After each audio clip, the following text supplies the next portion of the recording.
अस्सलामुअलैकुम। क्या हाल है? आई थिंक आप सब ठीक ठाक होंगे।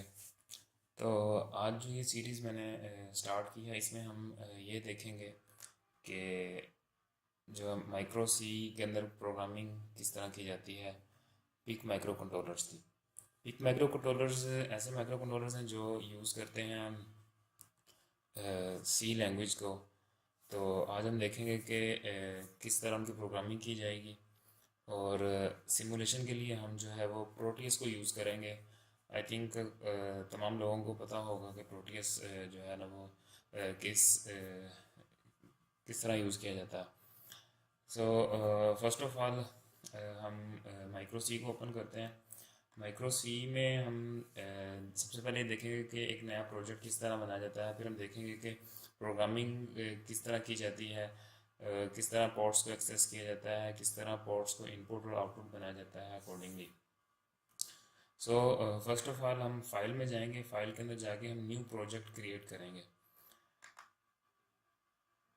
अब माइक्रो सी के अंदर दो तरह के प्रोजेक्ट्स होते हैं, एक होते हैं स्टैंडर्ड प्रोजेक्ट्स और एक होते हैं V O T F T projects. तो फिलहाल अभी हम V O T F T projects पे नहीं जाएंगे, हम स्टैंडर्ड प्रोजेक्ट्स देखेंगे। नेक्स्ट करते हैं। नेक्स्ट करने के बाद हम देखेंगे कि यहाँ पे एक प्रोजेक्ट नेम आ रहा है हमारे पास। सो हमारा अभी जो फर्स्ट जो ट्यूटोरियल होगा उसमें हम सिर्फ ये देखेंगे कि एलईडी को किस तरह ब्लिंक किया जाता है। सो हम अपने प्रोजेक्ट का नाम रख लेते हैं एलईडी अंडरस्कोर ब्लिंक। अब उसके बाद हमने इसको स्टोर कहाँ कराना है ये देखना है हमने।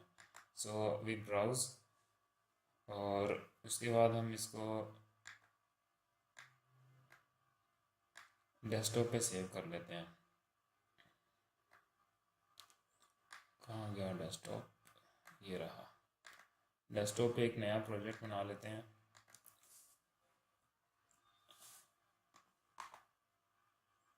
इसको हम नाम दे देते हैं माइक्रो सी।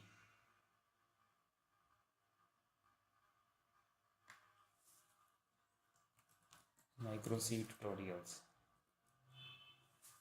ठीक है।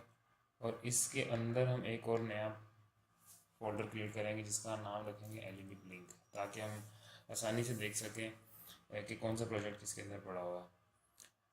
ओके। अच्छा, अब तीसरी चीज़ आती है डिवाइस नेम की। डिवाइस हम कौन सी यूज़ करेंगे? तो अभी हम जितने भी अपने ट्यूटोरियल जो है वो फॉलो करेंगे, वो हम यूज़ करेंगे पिक 18F4550 को। अब इसके अलावा कोई भी माइक्रो कंट्रोल यूज़ कर सकते हैं। जो प्रोसीजर है वो सबके लिए सेम ही रहता है, चेंज नहीं होता किसी भी के लिए। और डिवाइस क्लॉक है हमारे पास, लेट्स यूज़ 20 मेगाहर्ट्ज़। अब मतलब कोई भी जो भी आपके पास क्लॉक अवेलेबल है 4 मेगाहर्ट्ज़ का या 8 मेगाहर्ट्ज़ का यूज़ कर सकते हैं। फ़िलहाल हम 20 मेगाहर्ट्ज़ पे जाएंगे। उसके बाद नेक्स्ट करें। इसके बाद ये आपसे पूछता है कि कोई एडिशनल फ़ाइल आपने ऐड करनी है। तो अभी हम फ़िलहाल कोई एडिशनल फ़ाइल इसके अंदर ऐड नहीं करेंगे।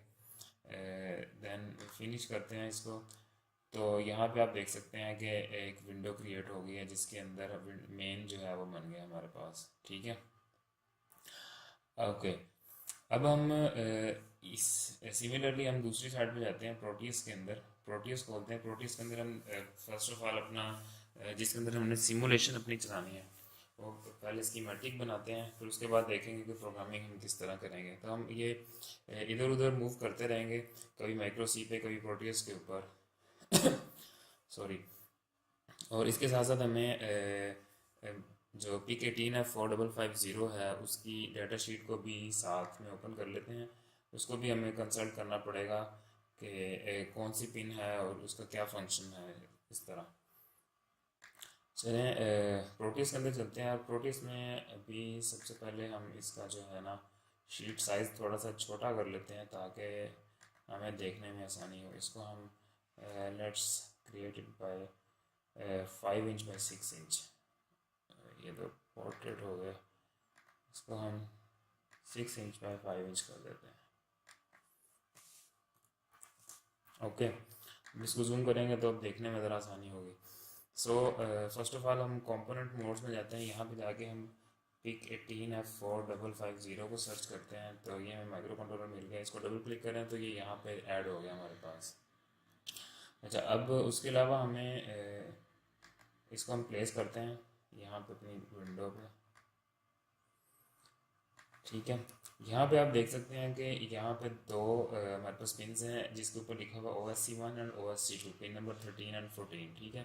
ये क्या होता है कि इसके साथ हमें एक्सटर्नल जो है वो क्रिस्टल ऑसिलेटर लगाना पड़ता है। तो क्रिस्टल ऑसिलेटर असल में क्या करता है कि वो उसको क्लॉक प्रोवाइड करता है हमारे माइक्रो कंट्रोलर को चलने के लिए। सो यहाँ पे हम सर्च करते हैं क्रिस्टल ऑसिलेटर, तो ये रहा क्वार्ट्ज क्रिस्टल, ओके। और इसके साथ दो 15 पिको फैरड के हम कैपेसिटर भी लगाएंगे। हम कैपेसिटर सर्च करने एक जेनेरिक कैपेसिटर ले लेते हैं और देन हम उसकी वैल्यू चेंज करके 15 पिको फैरड कर देंगे। अच्छा, अक्सर नॉर्मल आपने देखा होगा कि 22 पिको फैरड का कैपेसिटर यूज़ किया जाता है। 22 पिको फैरड का कैपेसिटर जो है वो लो फ्रीक्वेंसीज, अगर 20 मेगाहर्ट्ज से नीचे हों आप, 16 मेगाहर्ट्ज के लिए, 18 के लिए या 4 के लिए, लेकिन जैसे ही 20 या 20 से ऊपर मूव करते हैं तो कैपेसिटर की वैल्यू जो है वो चेंज हो जाती है। ये सारी चीज़ें डाटा शीट के अंदर गिवन होती है, आप डाटा शीट देखेंगे तो आपको आसानी से समझ लग जाएगी। सो हम सबसे पहले क्रिस्टल ऑसिलेटर जो है वो प्लेस करते हैं यहाँ पे।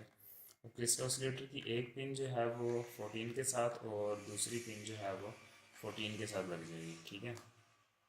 उसके बाद हम कैपेसिटर इसकी स्टेबिलिटी के लिए जो ऑसिलेशंस ये क्रिएट करता है उसकी स्टेबिलिटी के लिए कैपेसिटर्स जो है वो दो यूज़ किए जाते हैं। और इनकी जो दूसरी साइड है इसको हम ग्राउंड कर देंगे, ओके। अच्छा, इनकी वैल्यू चेंज करनी है हमने, ये हो जाएगी 15 पिको फैरड,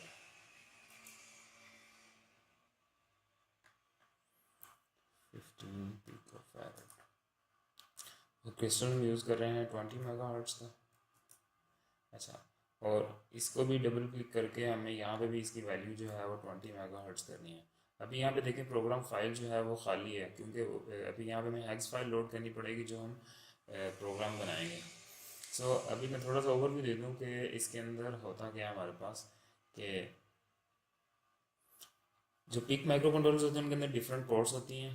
जैसे कि ये यहाँ पे आप देख सकते हैं port number RB0, port number B है ये, ठीक है। ऊपर पोर्ट A है, यहाँ पे पोर्ट C है, यहाँ पे पोर्ट D है, पोर्ट E है, ठीक है। और हर पोर्ट की अपनी नंबर ऑफ पिन्स होती हैं हमारे पास। अब जैसे पोर्ट B है, इसकी 8 पिन्स अवेलेबल हैं, 0 to 7, RB0 से लेकर RB7 तक, इसी तरह RC0 से RC7 तक। लेकिन इसके अंदर जो है RC3 अवेलेबल नहीं है, वो सॉफ्टवेयर में अवेलेबल होगी लेकिन हमारे पास हार्डवेयर के अंदर वो एक्सेसिबल नहीं होती।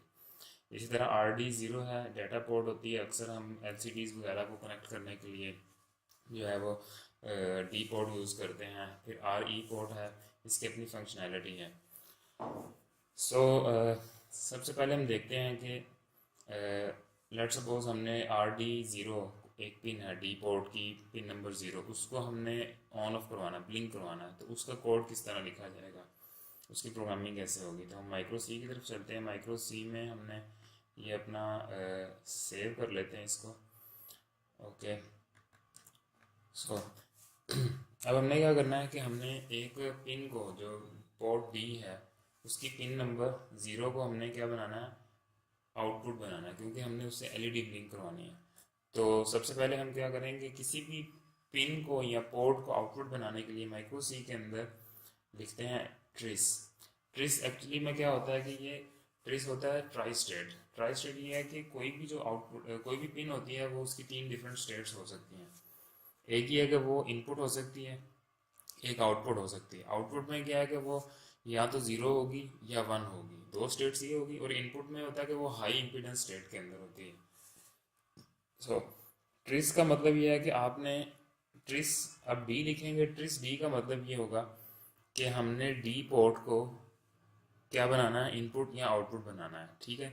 लेकिन अभी हम क्या कर रहे हैं कि पूरी की पूरी पोर्ट यूज़ नहीं कर रहे, हम सिर्फ उसकी एक पिन जो RD0 है इसको यूज़ कर रहे हैं, ठीक है। तो हम क्या करेंगे, ट्रिस डी डॉट F0। अगर आप F0 लिखेंगे इट मीन्स कि डी पोर्ट की जो 0th पिन है वो हम उसको यूज़ कर रहे हैं। अच्छा, आउटपुट बनाने के लिए आप सिंपली क्या करते हैं, 0 लिखते हैं, तो वो पिन जो है वो एज ए आउटपुट बन जाती है। ये क्या कर देगी, makes the pin RD0 of port D as output. ठीक है। अच्छा, अब हमने क्या किया कि पोर्ट डी को जो है वो D0 को हमने आउटपुट बना लिया। अब हमने ब्लिंक करवाना है, इस पोर्ट को ऑन और ऑफ करवाना है after every second. So we will write while. अब क्या होगा, अब हमारे पास जो मेन लूप चलेगा, मेन लूप के अंदर ये जो इतना सा कोड है हमारे पास, ये एक ही दफ़ा रन होगा। ठीक है। लेकिन जो कोड वाइल लूप के अंदर आएगा वो कंटिन्यूसली फॉर एवर चलता रहेगा। सो अब हमने पोर्ट D0 को हमने आउटपुट तो बना लिया, लेकिन अब हमने इसको ऑन और ऑफ कैसे करवाना है। तो माइक्रो सी के अंदर ऑन ऑफ कराने का तरीका ये होता है कि आप लिखते हैं पोर्ट, देन आप पोर्ट का नाम लिखते हैं D, देन सिमिलरली F0। ठीक है। और इसको अगर आप 1 कर देंगे तो ये ऑन हो जाएगी। Makes pin RD0 as high. ठीक है। देन हमें क्या चाहिए, डिले अंडरस्कोर MS। अब इसमें दो डिफरेंट फंक्शन होते हैं। यहाँ पे आप देख सकते हैं कि वो पूछ रहा है कि constant unsigned long time in millisecond, यानी कि मिली सेकेंड के अंदर हम डिले दे सकते हैं। तो हमें 1 सेकेंड का डिले चाहिए तो 1000 मिली सेकेंड आ जाएंगे यहाँ पे। अब क्या करना है, पोर्ट सेम उसी पोर्ट को क्या करना है, ऑफ करना है। तो हम 0 लिखेंगे तो पोर्ट ऑफ हो जाएगी, लो हो जाएगी। मेक्स पिन RD0 लो। ठीक है। और अभी हम दोबारा डिले देंगे तो थोड़ी देर तक ऑफ रहेगी, और देन दोबारा हमारा कोड ऊपर वापस जाएगा तो वो उसको हाई कर देगा। अभी हम इसको कंपाइल करेंगे। ये हमारे पास यहाँ पे शॉर्ट की भी होती है, कंट्रोल F9। ये यहाँ पे ये इस आइकन को क्लिक करें तो हमारे पास ये यहाँ पे जो है सक्सेसफुली कंपाइल हो गया हमारे पास प्रोजेक्ट। अब हम क्या करेंगे, इसकी हेक्स फाइल जो क्रिएट हुई है उस फोल्डर में, वो यहाँ पे हम लोड करेंगे प्रोटीएस के अंदर जाके, प्रोग्राम फाइल के अंदर। हम ये फोल्डर खोलते हैं। फोल्डर के अंदर हम डेस्कटॉप पे हमने क्रिएट किया था, ये रहा हमारे पास माइक्रो सी ट्यूटोरियल्स। इसको ओपन करते हैं। यहाँ पे LED ब्लिंक है, ये देख सकते हैं, ये LED ब्लिंक की हेक्स फाइल यहाँ पे बन गई है। इसको डबल क्लिक करेंगे, इसको ओके करते हैं। उसके बाद अब हमने इसके आगे, इस पिन के आगे कोई LED लगा देते हैं, येलो LED। और इसके साथ एक रजिस्टर भी, जेनेरिक रजिस्टर हम ले लेते हैं। इसकी वैल्यू हम चेंज कर देते हैं।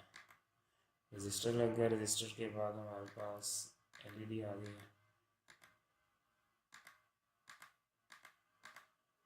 और इसको हम ग्राउंड कर देते हैं।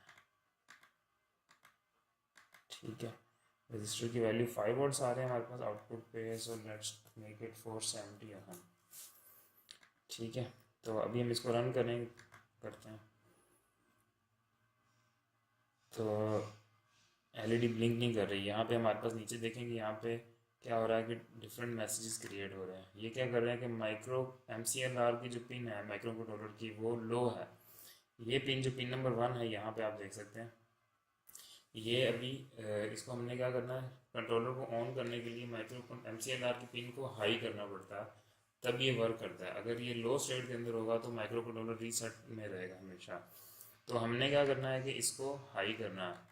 सो हम इसको 5 वोल्ट्स देंगे थ्रू आ 10K रजिस्टर, सॉरी रजिस्टर।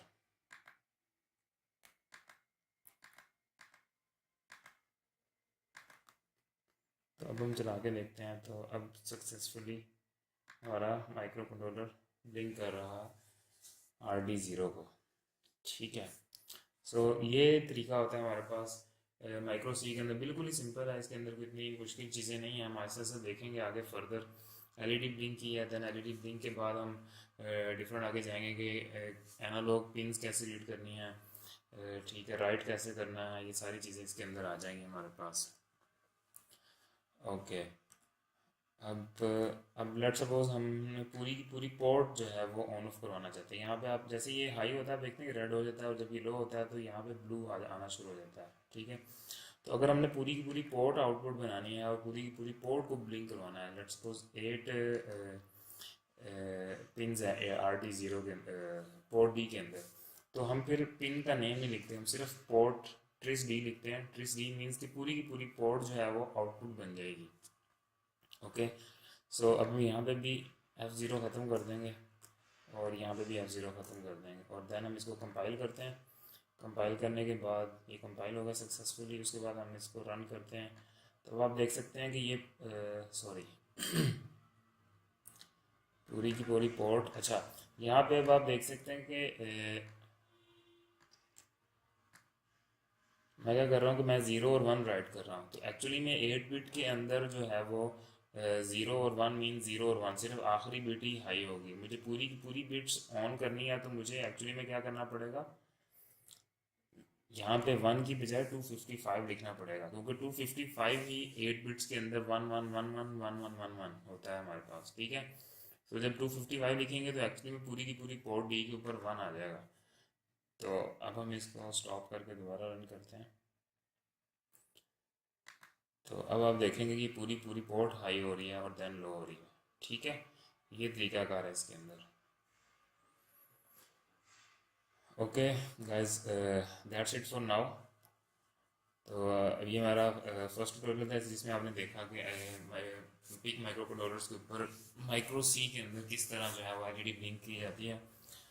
अगर आपको ये वीडियो अच्छी लगी तो काइंडली लाइक करें और सब्सक्राइब करें मेरे चैनल को। अभी हम इसके बाद देखेंगे कि पिक माइक्रो कंट्रोलर्स के अंदर जो है वो एनालॉग वैल्यूज़ को किस तरह ट्रीट किया जाता है। थैंक यू गाइस, अल्लाह हाफिज़।